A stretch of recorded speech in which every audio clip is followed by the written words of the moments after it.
श्री राधे कृष्णा। आज कथा जो मैं आपको सुनाने वाली हूँ वह कलयुग की सत्य कथा है। हमने कार्तिक महात्म्य के 12वें अध्याय में यह सुना था, जो सतयुग की कथा थी, जिसमें ये सुना था कि एक ब्राह्मण देवता ने अपने कार्तिक के व्रत का आधा फल एक प्रेत योनि में पड़ी हुई को चंडालनी को दिया था और उसके अपने आधे फल के पुण्य से उसको प्रेत योनि से मुक्ति मिल गई थी तथा बाकी योनियों में भी उसको भोग नहीं करना पड़ा था। और भगवान के दूत स्वयं आके उसको विमान में बिठाकर वैकुंठ धाम को लेके गए थे। तो कुछ लोग ये बात बोलते हैं कि कलयुग में ऐसा कुछ नहीं होता, ये सब पुरानी बातें हैं। आजकल कोई विमान आते हुए देखा है, आजकल ये बहुत से लोगों में जिन्होंने नहीं मानना तो उन्होंने हर चीज़ के लिए नया नया बहाना ढूंढना ही है। लेकिन अब जो कथा मैं बताने लगी हूँ ये 2 या 3 साल पहले की बात है, कार्तिक के महीने की ही बात है। सबसे बड़ी बात कलयुग या सतयुग की नहीं है, बात सिर्फ़ और सिर्फ विश्वास की है।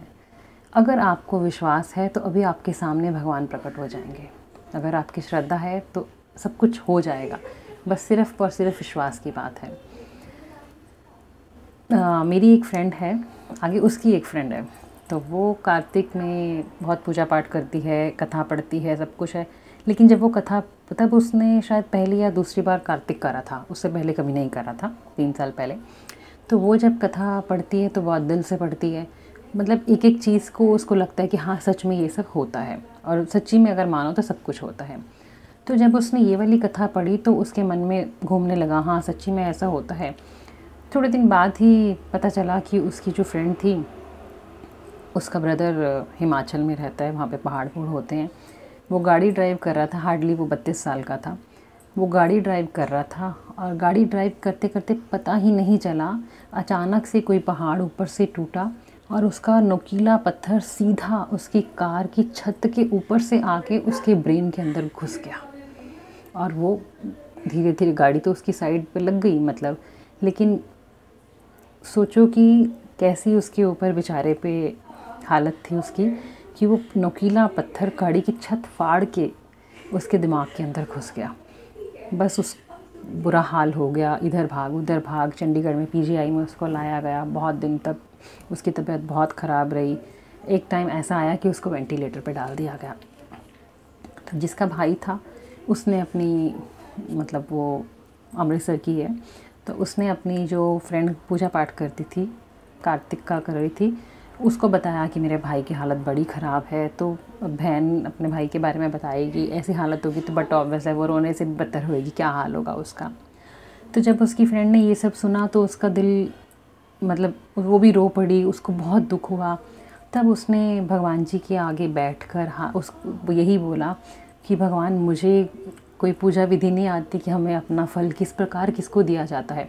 उस टाइम उसकी कार्तिक की जो लास्ट में 5 दिन के व्रत आते हैं, जिसको हम लोग 5 एकादशियाँ बोलते हैं, और कुछ लोग वो 5 व्रत रखते हैं, जो महीने में नहीं रख सकते, वो लास्ट के 5 व्रत जिस प्रकार एकादशी होती है, 5 एकादशियाँ मान के उनको रखते हैं। तो आखिरी पूर्णिमा की एकादशी थी, लास्ट जिस दिन वो देव उठनी एकादशी होती है, उस दिन पाठ करते करते रोते रोते उसने हाथ में जल लिया और भगवान से ये प्रार्थना करी कि प्रभु, मैंने आज जो व्रत करे हैं, मेरे इन व्रतों का फल उसके मेरी फ्रेंड के भाई को मिले, ताकि वो वेंटिलेटर से उठ के ठीक हो जाए। उसका बहुत छोटा 4-5 साल का बेटा था, उसको बहुत तरस आ रहा था।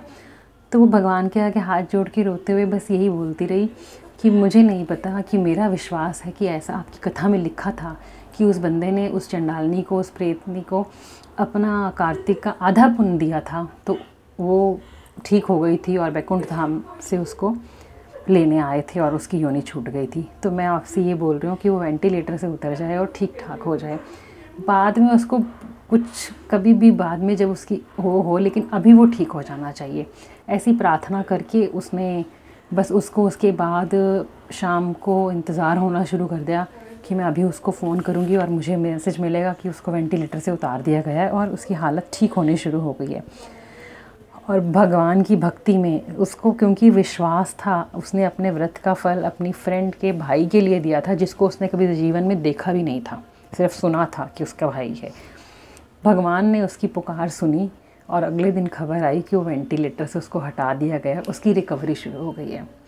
मैं मानती हूँ कि उसके लिए 1000 लोगों ने 100 मन्नतें मांगी होंगी, उसके घर वालों ने, बहन ने, भाइयों ने, बच्चों ने, जिसने भी मांगी होंगी, लेकिन ये जिसने अपने व्रत का फल दिया, उसको विश्वास था, उसकी श्रद्धा थी कि भगवान अब ये बात मेरी पूरी करेंगे, क्योंकि मैंने कथा में सुना था।